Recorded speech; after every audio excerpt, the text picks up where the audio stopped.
वैसे तो ये कहानी टाइम लूप में फंसे अब्दुल खालिक नाम के एक मुसलमान लड़के की है जो मरने के बाद हर बार जिंदा होकर वापस आ जाता है। लेकिन कहानी अपने पीछे एक बड़ा सवाल छोड़ जाती है कि असली आतंकवादी है कौन। दिल्ली से कोयम्बतूर जाने वाली एक फ्लाइट में इस कहानी की शुरुआत होती है। फ्लाइट का टाइम हो चुका था लेकिन फिर भी फ्लाइट टेक ऑफ नहीं कर रही थी क्योंकि सब वेट कर रहे थे दुबई से आने वाले अब्दुल खालिक का। तमिलनाडु का एक एमएलए भी इसी फ्लाइट में था और जब अब्दुल फ्लाइट में आता है तो उसे लगता है कि ये कोई बहुत बड़ा सेलिब्रिटी होगा। वो अब्दुल को अपना कार्ड देता है, कहता है कि इंडिया में कहीं भी आपको मेरी जरूरत पड़े तो बस एक कॉल कर लेना। अब्दुल अपनी सीट पर जाकर बैठ जाता है। फ्लाइट टेक ऑफ करती है जिसके बाद अब्दुल को नींद आ जाती है। अब यहाँ से जो छोटे छोटे स्टेप मैं आपको बताने वाला हूँ वो सब आगे कहानी में बहुत इंपॉर्टेंट रोल प्ले करने वाले हैं, तो आप लोग ध्यान से सुनना। थोड़ी देर के बाद जब अब्दुल की आंख खुलती है तो बगल में बैठी लड़की सीता ने उसका हाथ पकड़ा हुआ था। उसे डर लग रहा था, वो कुछ मंत्र पढ़ रही थी। फिर दोनों बातें शुरू करते हैं। सीता बताती है कि वो ऊटी में अपने एक फ्रेंड की शादी में जा रही है। अब्दुल भी ऊटी में एक शादी अटेंड करने जा रहा था। पता चलता है कि दोनों एक ही शादी में जा रहे हैं। सीता दूल्हे की फ्रेंड है जबकि अब्दुल दुल्हन जरीना का फ्रेंड है। एयरपोर्ट पर लैंड करने के बाद दोनों साथ में ही वेडिंग हॉल तक जाने का फैसला करते हैं। बाहर निकल रहे होते हैं तो एक बच्ची दौड़ते हुए उनसे आगे निकल जाती है। तभी एयरपोर्ट के ऊपर से एक शीशा नीचे गिरता है जिससे कि बच्ची को थोड़ी सी चोट लग जाती है। अब्दुल बाहर आता है तो एमएलए जो उनके साथ फ्लाइट में था मीडिया को इंटरव्यू देता है कि वो यहाँ पर सीएम की पब्लिक मीटिंग को अटेंड करने के लिए आया है। इधर अब्दुल के दोस्त ईश्वर मूर्ति और सैयद उसे लेने के लिए एयरपोर्ट आए हुए थे। अब्दुल सीता को भी अपने साथ लेता है और चारों वेडिंग हॉल के लिए निकल जाते हैं। रास्ते में एक जगह पर बहुत ट्रैफिक था। पूछने पर ट्रैफिक हवलदार बताते हैं कि अभी थोड़ी देर पहले एक सोशल वर्कर की एक्सीडेंट में मौत हो गई है। इसके बाद ये लोग वेडिंग हॉल तक पहुंच जाते हैं। सब लोग एंजॉय करते हैं लेकिन अब्दुल और उसके दोस्त यहाँ शादी एंजॉय करने नहीं, एक अलग ही मकसद के साथ आए हुए थे। दरअसल ईश्वर मूर्ति और जरीना का चक्कर चल रहा था तो ये लोग जरीना को शादी के दिन ही भगाने के लिए आए थे। मौका पाकर जरीना भी बुर्का पहनकर इनकी गाड़ी में बैठ जाती है और ये लोग भागने लगते हैं। लेकिन सीता इन्हें भागते हुए देख लेती है, चिल्लाती है तो लड़की के घर वाले भी उनका पीछा करने लगते हैं। अब्दुल बहुत तेज गाड़ी चला रहा था और उन्हें चकमा देकर आगे निकल जाता है लेकिन इनकी किस्मत ही खराब थी। एक आदमी रफीक इनकी गाड़ी से टकरा जाता है। अब्दुल गाड़ी रोककर उसकी सांसें चेक करता है तो पता चलता है कि उसकी मौत हो चुकी है। तभी इंस्पेक्टर जॉन और डीसीपी धनुष कोडी भी वहां पहुंच जाते हैं। रफीक की लाश देखकर ये लोग थोड़ा कंफ्यूज होते हैं लेकिन अब्दुल खालिक, जरीना, सैयद ये मुस्लिम नाम सुनते ही धनुष कोडी खुश हो जाता है। वो सबको पुलिस स्टेशन लेकर जाने के बहाने एक सीक्रेट लोकेशन पर लेकर जाता है। अब्दुल देखता है कि यहाँ पर उन लोगों ने दो औरतों को बंधक बनाया हुआ है। अब्दुल पूछता है कि आप हमें यहाँ क्यों लेकर आए हैं। तब धनुष कोडी उससे कहते हैं कि मैं मूर्ति और जरीना की शादी करवा दूंगा, बदले में तुम्हें हमारा एक काम करना होगा।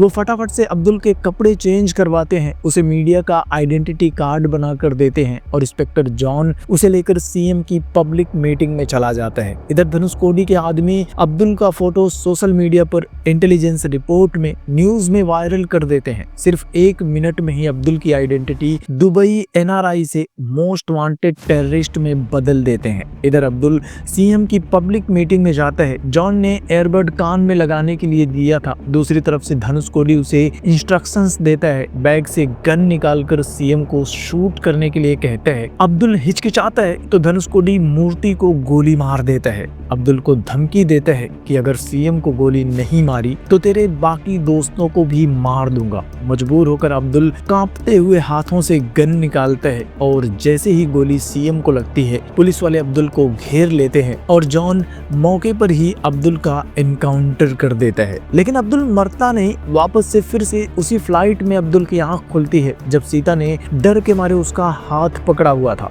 और एक बार फिर से अब्दुल के साथ अब तक जो हुआ था वही सब कुछ रिपीट होने लगता है। अब्दुल सीता से बात करता है। लैंड होने के बाद दोनों एयरपोर्ट पर आते हैं। एयरपोर्ट का कांच गिरता है लेकिन इस बार अब्दुल बच्ची को चोट लगने से बचा लेता है। फिर वो सीता और अपने दोस्तों के साथ वेडिंग हॉल तक जाने लगते हैं। रास्ते में ट्रैफिक होती है। ट्रैफिक हवलदार बताते हैं कि एक सोशल वर्कर की एक्सीडेंट में मौत हो गई है, लेकिन इस बार ये लोग सीता को बता देते हैं कि वो लोग शादी में जरीना को भगाने के लिए जा रहे हैं। मूर्ति और जरीना की लव स्टोरी सुनकर सीता भी उनका साथ देने के लिए मान जाती है। सीता वेडिंग हॉल में ही रुक जाती है और ये लोग जरीना को लेकर निकल जाते हैं, लेकिन सब कुछ रिपीट हो रहा था तो अब्दुल थोड़ा कंफ्यूज हो जाता है और जहां पर रफीक का एक्सीडेंट हुआ था उससे थोड़ी देर पहले ही गाड़ी रोक देता है। तभी रफीक वहां आता है और जबरदस्ती इनकी गाड़ी में बैठ जाता है। कहता है कि कुछ पुलिस वाले मेरे पीछे पड़े हुए हैं, वो चाहते हैं कि मैं उनके लिए सीएम को गोली मार दूं, प्लीज मुझे बचा लो। इससे पहले कि अब्दुल कुछ समझ पाता, जॉन वहां पहुंच जाता है और उसे देखते ही रफीक भाग जाता है। तभी धनुषकोडी भी वहां आता है। उसे लगता है कि रफीक ने इन्हें सब कुछ बता दिया होगा,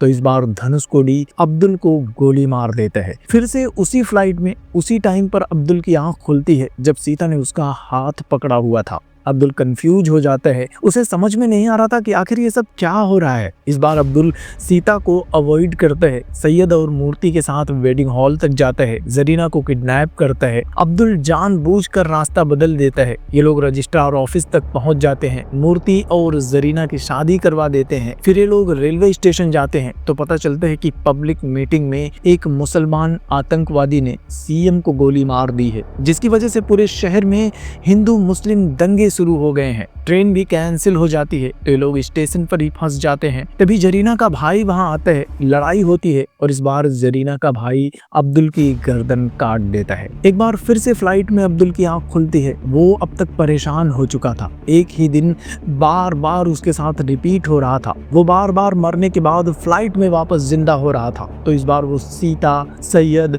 और मूर्ति सबको एक कैफे में लेकर जाता है। सच्चाई बताता है कि वो एक टाइम लूप में फंस गया है। एक ही दिन बार बार उसके साथ रिपीट हो रहा है। तो सीता कहती है कि हमारे हिंदुइज्म में इससे जुड़ी एक कहानी है, अगर तुम्हें भरोसा हो तो मैं बताऊं।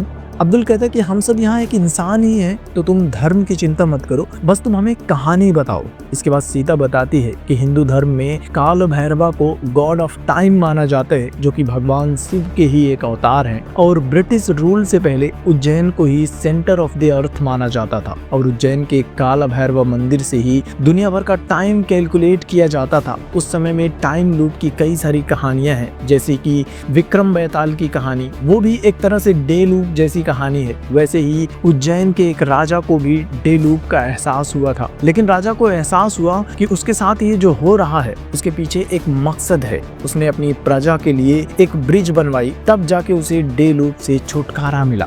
ठीक वैसे ही तुम्हारे साथ भी जो हो रहा है उसके पीछे कोई ना कोई मकसद जरूर होगा, और जब उसे पूरा करोगे तो तुम्हें भी शायद छुटकारा मिल जाए। अब्दुल भी उन्हें अपनी कहानी बताता है। दरअसल अब्दुल के पैदा होने से पहले उसके अम्मी अब्बू उज्जैन में ही रहते थे। जब अब्दुल की माँ को लेबर पेन शुरू हुआ तब शहर में हिंदू मुस्लिम दंगे हो रहे थे। अब्दुल के अब्बू उन्हें लेकर हॉस्पिटल जाना चाहते थे, लेकिन रोड ब्लॉक था, तो कुछ हिंदू औरतों ने उनके लिए काल भैरवा मंदिर के दरवाजे खोल दिए थे, और इस तरह से मुस्लिम होते हुए भी अब्दुल का जन्म काल भैरवा मंदिर में ही हुआ था। और जब फ्लाइट में अब्दुल की आंख खुलती है तो फ्लाइट उज्जैन के ऊपर से ही उड़ रही थी। मतलब अब ये बात काफी सेंस बनाती है कि अब्दुल किसी अलौकिक शक्ति की वजह से इस टाइम लूप में फंस गया है, जिसके बाद अब्दुल अपने मकसद को पता करने के लिए निकल जाता है। वो सीएम की पब्लिक मीटिंग में जाता है और जैसे ही रफीक सीएम को गोली मारने वाला था, अब्दुल उसका हाथ पकड़ लेता है। रफीक गोली नहीं चलाता, लेकिन फिर भी सीएम को गोली लगती है और उसकी मौत हो जाती है। अब्दुल इधर उधर देखता है तो पता चलता है कि हाइट पर खड़े एक कैमरामैन ने मॉडिफाइड स्नाइपर गन से सीएम को गोली मारी है।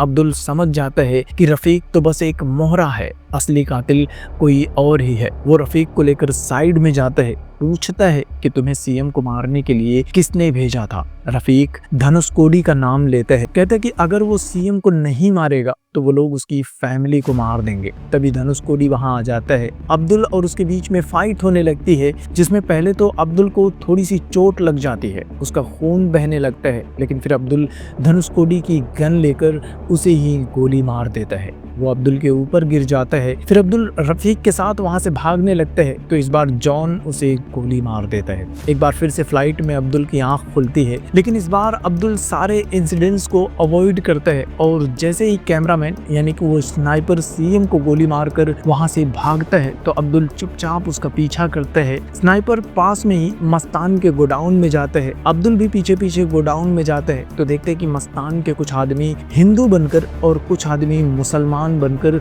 हथियारों के साथ शहर में हिंदू मुस्लिम का दंगा करवाने के लिए तैयार हो रहे हैं। अब्दुल को समझ में आ जाता है कि सीएम को मारकर ये लोग सारा इल्जाम रफीक पर लगा देंगे और उसका इनकाउंटर करके पूरे शहर में हिंदू मुस्लिम दंगा करवाना चाहते हैं। अब्दुल स्नाइपर की पिटाई करता है, उसे जानकारी निकालता है कि सीएम की पब्लिक मीटिंग में जाने से पहले वो कौन से होटल में रुका था। अगली बार मरने के बाद अब्दुल सीता के साथ डायरेक्ट उस होटल में जाता है, उसे पकड़कर कमरे में ही बांध देता है। सीता उस आदमी पर नजर रखती है। इधर मूर्ति और सैयद एक्सीडेंट वाली जगह पर जाते हैं और रफीक को किडनैप कर लेते हैं, जिसके बाद अब्दुल बिंदास होकर सीएम की पब्लिक मीटिंग में जाता है। इस बार सीएम अपना भाषण कंप्लीट कर लेते हैं, कोई गोली नहीं चलती, लेकिन जैसे ही सीएम अपनी गाड़ी में बैठकर वापस जाने लगते हैं बॉम्ब ब्लास्ट होता है और सीएम की मौत हो जाती है, साथ में अब्दुल भी मर जाता है। फिर से फ्लाइट में अब्दुल की आंख खुलती है। इस बार वो सीता, सैयद, मूर्ति सबको साथ में लेकर सीएम की पब्लिक मीटिंग में आता है। पहले जैसा सब कुछ होने देता है। कैमरामैन सीएम को गोली मारता है, पुलिस वाले रफीक का एनकाउंटर करते हैं, मस्तान और उसके आदमी दंगे शुरू कर देते हैं और तब वहां एंट्री होती है धनुषकोडी की। वो पुलिस वालों के साथ दंगे को कंट्रोल करने का नाटक करते हैं। उसे देखते ही अब्दुल समझ जाता है कि ये सब कुछ धनुषकोडी का प्लान है।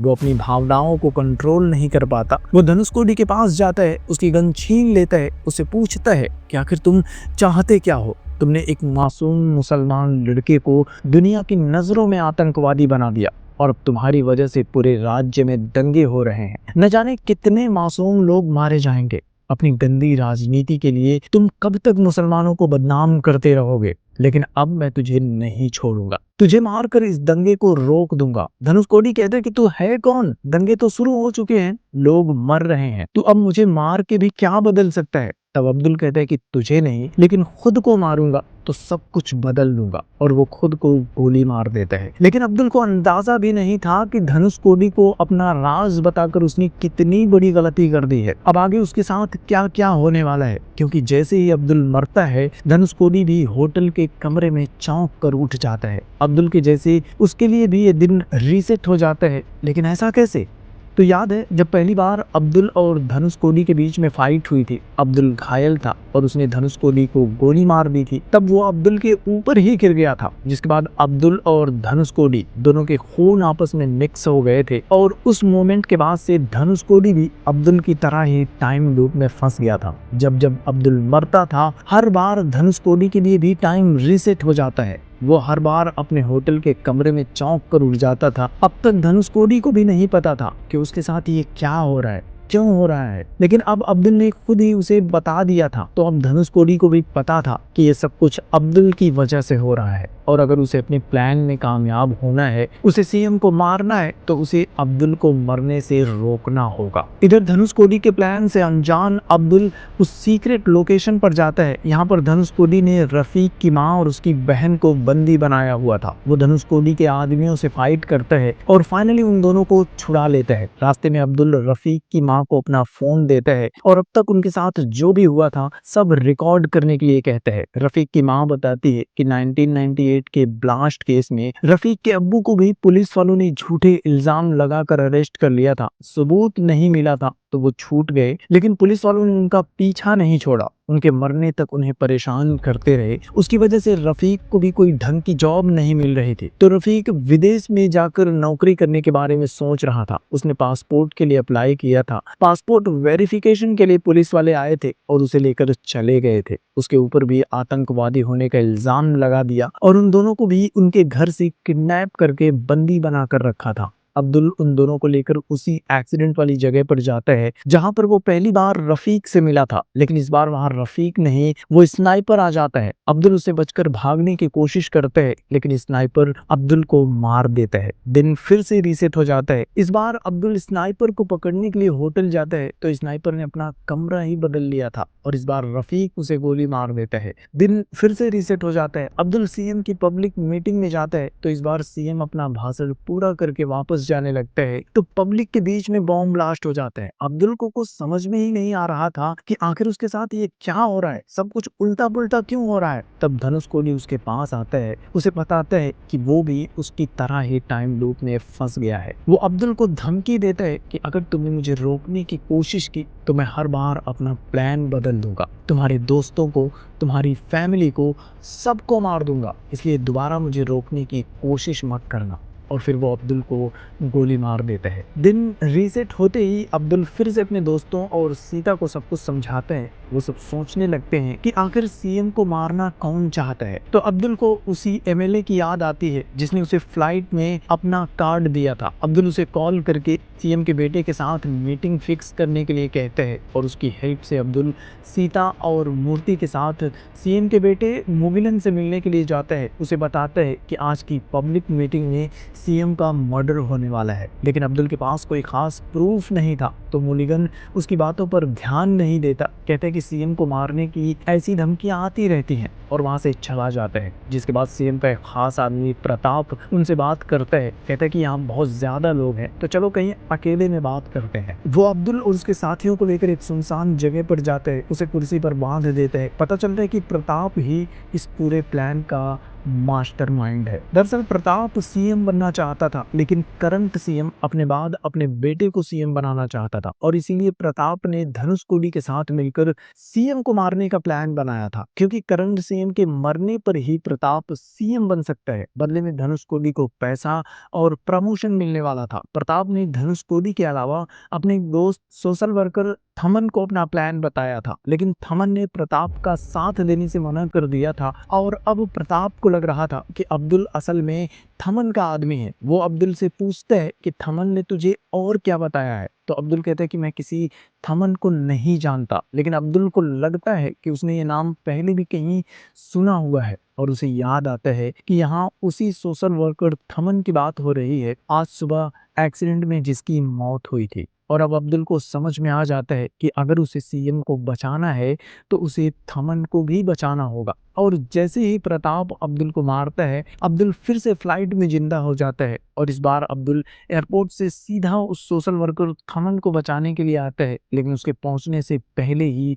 एक्सीडेंट हो चुका था। जिसके बाद अब्दुल कई बार मरकर थमन को बचाने की कोशिश करता है और आखिर में वो थमन को बचाने में कामयाब हो जाता है। लेकिन धनुष कोडी को भी अब्दुल का प्लान पता चल गया था तो उसके आदमी अब्दुल का पीछा कर रहे होते हैं। इधर अब्दुल थमन को सब कुछ बताता है। थमन को भी उसकी बात पर यकीन हो जाता है। वो अपना एक मैसेज रिकॉर्ड करता है। ये दोनों धनुष कोडी के आदमियों को चकमा देते हैं और अब्दुल वहां से भाग जाता है। इधर सीएम पब्लिक मीटिंग के लिए निकलने वाले होते हैं, तभी उनके सीने में दर्द होने लगता है। वो प्रताप से कहते हैं कि मेरी तबीयत ठीक नहीं है तो हमें ये मीटिंग कैंसिल करनी होगी, लेकिन प्रताप जिद करने लगता है। कहते हैं कि ज्यादा नहीं, सिर्फ 10 मिनट के लिए ही स्टेज पर आ जाइए। जिस पर सीएम कहते हैं कि मुझे मारने के लिए 10 मिनट काफी होंगे क्या। दरअसल प्रताप के आने से पहले ही अब्दुल सीएम के पास पहुंचने में कामयाब हो गया था। उसने सीएम को थमन का वीडियो भी दिखाया था जिसमें थमन ने कहा था कि ये लड़का जो भी कह रहा है समझ में तो नहीं आएगा, लेकिन इसकी बातों पर भरोसा कर लेना,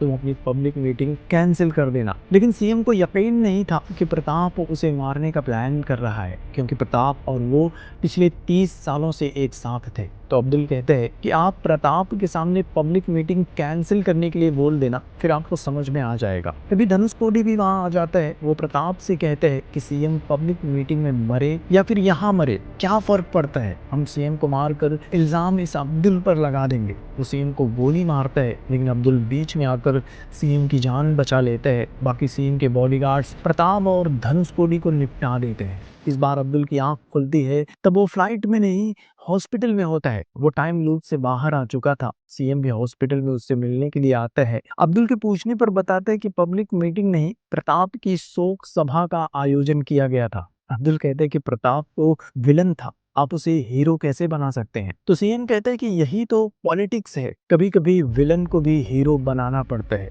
इसी पॉलिटिक्स की वजह से कुछ बेकसूर और मासूम लोग मोस्ट वांटेड क्रिमिनल्स बन जाते हैं। इसी के साथ ये फिल्म भी खत्म हो जाती है।